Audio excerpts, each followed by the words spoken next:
안녕하세요. 법무법인 화인의 정홍식 변호사입니다. 오늘은 부실한 감정에 대해서 법원에서 이제 건설 관련 분쟁으로 공사 관련 분쟁이든 뭐 이런 분쟁으로 감정을 신청해서 감정 결과를 받았는데 이게 예상했던 것보다도 금액이 뭐 월등하게 적다든가 금액이 너무 커서 부실한 감정으로 예상이 될 경우에 어떻게 대응할 것인지 이 부분에 대해서 한번 생각을 해볼까 합니다. 사실 법원에서 감정인을 등록받을 때는 자격 관련 서류와 경력 등을 다 심사하고 선정된 감정인에 대해서 법정에서 재판부 앞에서 선서까지 하고 감정을 명하기 때문에 대체적으로는 감정 결과가 상당히 공정하고 객관적이라고 할 수 있습니다. 그런데 가끔씩은 이게 이제 부실한 감정서들이 있는데 원인은 여러 가지가 있고 또 형태도 여러 가지가 있습니다.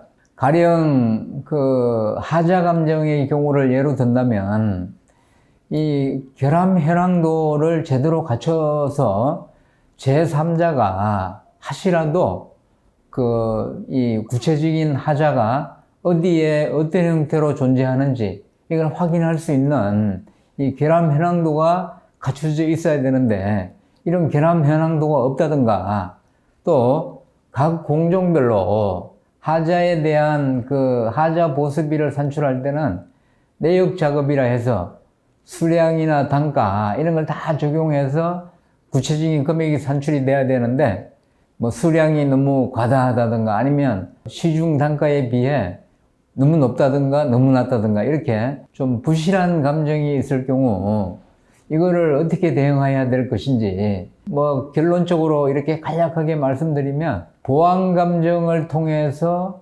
정정받기가 어려운 경우 결함 현황도가 제대로 갖춰져 있지 않아서 제3자가 하자 상태를 확인할 수 없는 감정 이런 경우에는 사실 재감정을 하는 것이 맞습니다.